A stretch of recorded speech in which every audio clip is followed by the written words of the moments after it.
नमस्कार दोस्तों, मेरे चैनल हिंदी शिक्षा पे आप सभी का स्वागत है। जैसे कि आपको पता ही है, मैं आजकल हिंदी उत्तराखंड एलटी की तैयारी आप लोगों को करवाती हूँ।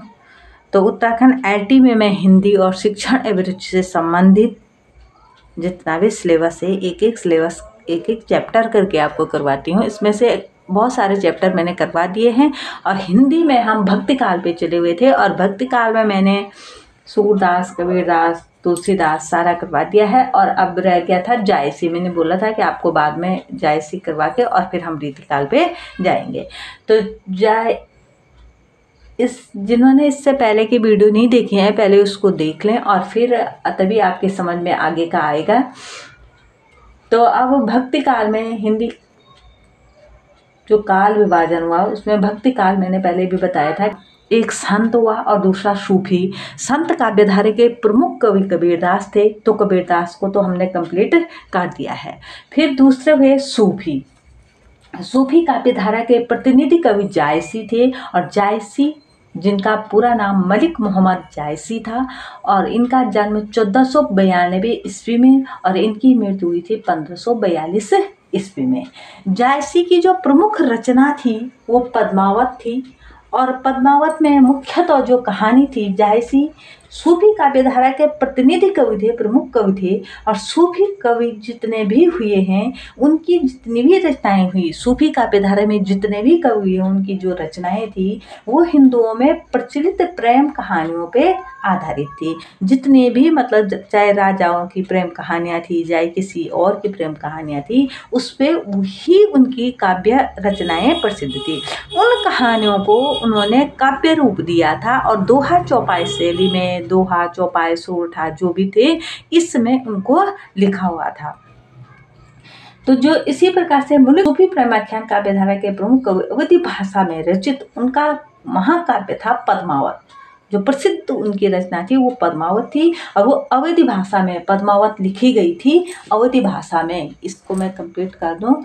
अवधी भाषा का जो राम काव्य पूछा गया, महाकाव्य पूछा गया, तो तब रामचरितमानस है। लेकिन अवधी भाषा का जो महाकाव्य पूछा गया, केवल अगर अवधी भाषा में रचित महाकाव्य पूछा गया तो तब पद्मावत ही आप लिखेंगे। अवधी भाषा का सबसे बड़ा महाकाव्य भक्ति काल का पद्मावत था। तो पद्मावत चित्तौड़ के राजा रतन सेन, चित्तौड़ के राजा थे रतन सेन और सिंघल द्वीप की राजकुमारी थी पद्मावती के प्रेम कथा पर आधारित था। उस कहानी को, प्रेम कहानी को उन्होंने काव्य रूप में लिखा था और उसको काव्य रूप दिया हुआ था। वो दोहा चौपाई शैली में अवधी भाषा में लिखी गई थी पद्मावत। जो मुख्य तो याद करने लायक बात है वो इस प्रकार से याद आप कर लेना।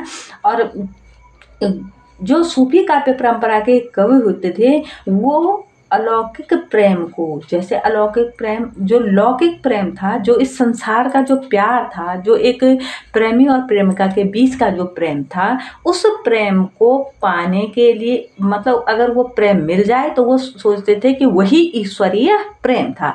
लौकिक प्रेम से अलौकिक प्रेम की प्राप्ति का वो क्या पाया जा सकता था, ऐसा सूफी काव्य जो कवि थे उनका मानना था।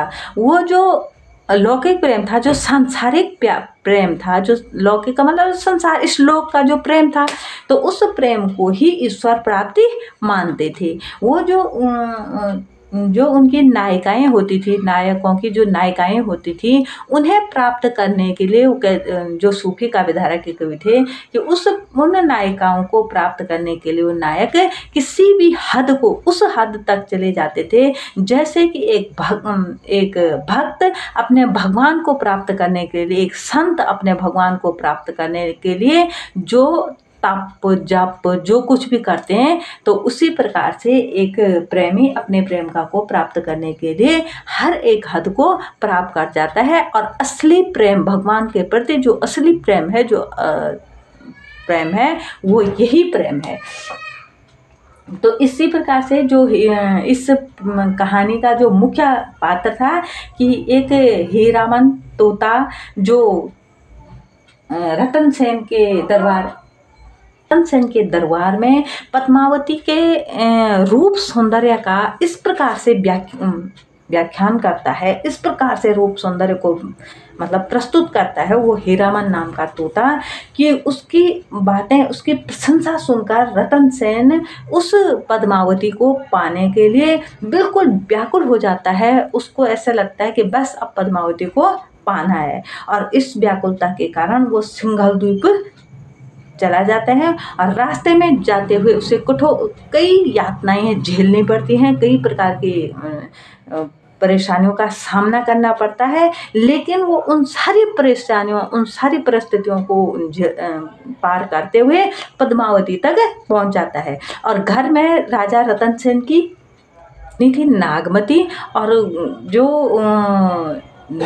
पद्मावती थी वो तो सिंघल द्वीप की राजकुमारी थी, तो उसे पाने के लिए वो, और अंत में पद्मावती उनको मिल जाती है। और जब वो पद्मावती को लेकर के चित्तौड़ की तरफ वापस आ रहे होते हैं, तो तब जो राघव चेतन नाम का जो व्यक्ति था वो अलाउद्दीन के साथ मिलकर के अनेक प्रकार की उनके साथ वो अनेक प्रकार के युद्ध उनके बीच में होते हैं, और अंत में रतन सेन वीर गति को प्राप्त होता है, मतलब वो युद्ध में मारे जाते हैं। और नागमती जो उनकी पत्नी थी और पद्मावती जो वो लेके आए थे सिंघल द्वीप की राजकुमारी को विवाह करके उसको लेके आए थे, तो वो दोनों रानियां उनके साथ सती हो जाती हैं। तो इस कहानी में ये दिखाया गया है कि रतन सेन की आत्मा उन पद्मावती में क्या हो जाती है, मतलब उसके रूप सौंदर्य उसी में क्या हो जाती है, मिल जाती है। उसका संसार में जो कुछ भी वो उन्होंने ये दिखाया है कि जैसे में पद्मावती को परमात्मा मान करके उसके रूप सौंदर्य की अलौकिक छटा संसार में व्याप्त दिखाई गई है, और वो उस परमात्मा में एकाकार हो जाते हैं। रतन सेन रूपी आत्मा उस पद्मावती रूपी परमात्मा में एकाकार हो जाती है, क्योंकि पद्मावती रतन सेन के साथ, नागमती और पद्मावती दोनों रतन सेन के साथ ही सती हो जाती हैं। तो ये इस पद्मावती की मुख्य कहानी थी। इसमें कहने का मतलब जायसी का ये था कि रतन सेन मतलब एक जो नायक है वो उस नायिका को पाने के लिए कितने कष्ट, कितनी यातनाएं झेलता है, पर अपना मार्ग नहीं बदलता। मतलब अपने मार्ग पे उसका लक्ष्य था कि उसको प्राप्त करना है, तो किसी भी कीमत पे उसको प्राप्त करना चाहता था। और फिर उसको मतलब उसी पद्मावती के लिए वो अपनी जान दे बैठता है, और पद्मावती भी उसी के साथ सती हो जाती है। कहने का मतलब ये था कि उस लौकिक प्रेम को पाने के लिए, उस लौकिक प्रेम को पाने के लिए वो सब कुछ क्या करता है, छोड़ देता है। तो यही असली ईश्वरीय प्रेम है, ऐसा सूफी कवियों का मानना था। तो इस जो पद्मावती है, मुख्य इसमें याद करने लायक जो क्वेश्चन पूछे जाते हैं, एक तो यही है कि पद्मावती पद्मावत जो रचना है, भक्ति काल का सबसे बड़ा महाकाव्य तो पद्मावत, अवधी भाषा में लिखा गया सबसे बड़ा महाकाव्य तो पद्मावत है। पद्मावत की जो कहानी है वो मुख्यतः किस पे आधारित है, इसका नायक कौन है, यह रतन सेन। रतन सेन कहाँ का राजा था, चित्तौड़ का था। राजकुमारी पद्मावती कहाँ की नायिका थी, सिंघल द्वीप की नायिका थी। अच्छा, तो रतन सेन की जो पत्नी थी, जो अपनी रानी थी, वो उसका नाम था नागमती। अब इसमें मुख्य जो पूछे जाते हैं वो इस प्रकार के क्वेश्चन पूछे जाते हैं, इसमें प्रतीक माने गए हैं, क्योंकि जो सूफी कवि थे उन्होंने प्रतीकों के माध्यम, मतलब इन प्रतीकों के माध्यम से उन रचनाओं में क्या किया, उनका वर्णन किया हुआ है। तो इन्होंने पद्मावती को बुद्धि का प्रतीक माना, मतलब जो बुद्धि का प्रतीक होता है, कितनी बुद्धि, कितनी वो थी, उसमें चातुर्य थी, तो उसका प्रतीक माना पद्मावती को। चित्तौड़ था शरीर का प्रतीक, राजा रतन सेन मन का प्रतीक, और सिंघल द्वीप हृदय का प्रतीक, और हीरामन तोता गुरु था जो उनको वो राह बताता है, और नागमती संसार का प्रतीक, और जो राघव चेतन जो अलाउद्दीन खिलजी माया का प्रतीक, और राघव चेतन शैतान का प्रतीक। इस पद्मावत जो महाकाव्य है इसके जो मुख्य पात्र हैं। तो याद करने में इन सबको नोट करते जाना, या तो इसका स्क्रीनशॉट ले लेना। ये सारी चीज़ें जितनी भी मैंने बोर्ड पे लिखी हुई हैं, ये सभी चीज़ें याद करने लायक है और इन्हीं को याद करना, इससे संबंधित ही क्वेश्चन ज़्यादातर पूछे जाते हैं। एक बारी आया हुआ था कि हीरामन तोता पद्मावत में किस चीज़ का प्रतीक है, तो हीरामन तोता गुरु का प्रतीक है। और इसी प्रकार से और मतलब जो रतन सेन को कहा के बारे में रतन सेन को कौन बताता है, इस प्रकार का कोई क्वेश्चन आया हुआ था और उसमें आंसर में हीरामन तोता आया हुआ था, तो उसका राइट आंसर हीरामन तोता था। तो इस प्रकार के ये पद्मावत की कहानी थी। तो मुख्य पात्र मैंने बता दिए हैं और मुख्य पात्रों के बारे में भी आपको बता दिया है। और इतनी बड़ी कहानी है कि आपने पिक्चर भी देखी होगी इसकी, और इसके तो कई नाटक भी बने हुए हैं, पर जो मुख्य बात याद करने लायक है, रतन सेन के साथ युद्ध हो जाता है और इसी युद्ध में रतन सेन मारा जाता है और रतन सेन के साथ ही पद्मावती और नागमती दोनों क्या हो जाते हैं, सती हो जाते हैं। और इसी प्रकार से पद्मावत की कथा क्या हो जाती है, समाप्त हो जाती है। और यही मुख्य इसका था। और इसमें त्रिक अलंकार में कई बार पूछा जाता है ना, कहा संवरहि तहि देव मयंकु चांद कलंकी वो निष्कलंकु। तो ये जो लाइन आई हुई है ये पद्मावत से ली गई है। मैंने बताया ना कि ऐसी लाइनें आजकल पेपरों में ज़्यादा पूछी जाती हैं कि एक लाइन दी हुई होगी और लिखा होगा कि ये कौन सी रचना से है और या किसकी रचना, किसने लिखी है। तो ऐसी लाइनें सारी नहीं पूछी जाती हैं, कुछ कुछ हैं जो अलंकारों में या और रस अलंकार छंद इनके बीच उदाहरणों के बीच में आती हैं। तो इसमें मुख्य तो ये लाइन है, देखो का सवरहि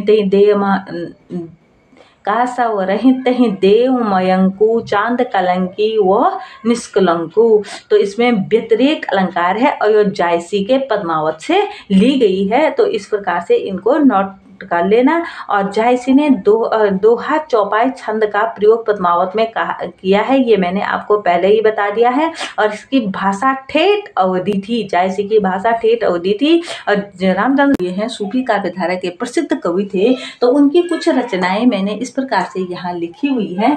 तो जैसे चंद्रायन थी मुल्ला दाऊद की थी जो 1379 में लिखी गई, मृगावती कुतुबन की 1503 में, पद्मावत जायसी की 1540 में, मधुमालती मंजन की 1545 में, चित्रावली जो उस्मान कवि की थी 1623 में। और जो सबसे नीचे देख लो अनुराग बांसुरी है नूर मोहम्मद की 1764 में जो लिखी है।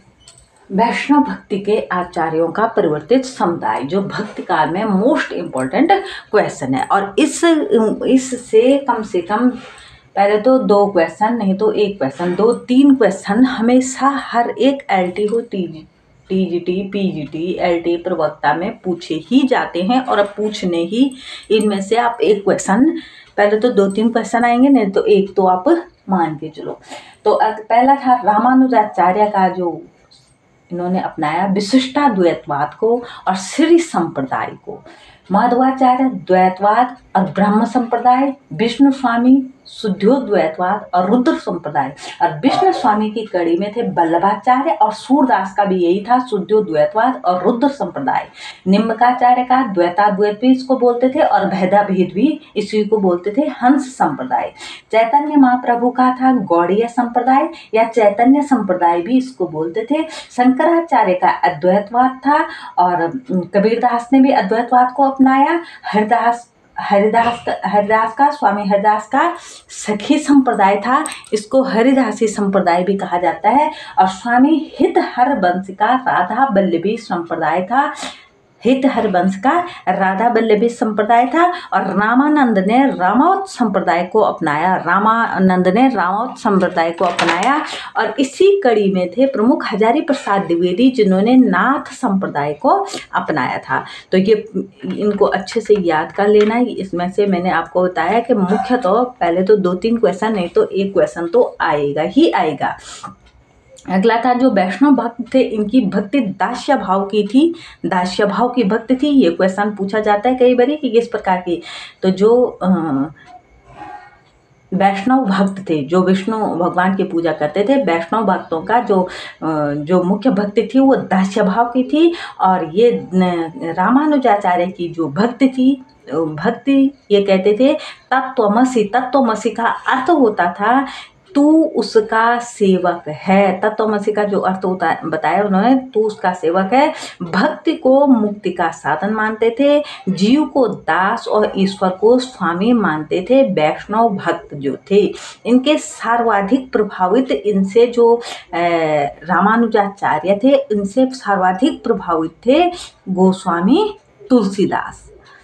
और में जिन्होंने विशिष्टाद्वैतवाद और शीर्ष संप्रदाय को अपनाया वो तुलसीदास थे। इनको अच्छे से याद रखना। तुलसीदास रामानुजाचार्य की परंपरा से थे, विशिष्टाद्वैतवाद और शीर्ष संप्रदाय। विष्णु स्वामी वल्लभाचार्य के शुद्धोद्वैतवाद और रुद्र संप्रदाय को अपनाया सूरदास ने, और शंकराचार्य के अद्वैतवाद को अपनाया कबीरदास ने।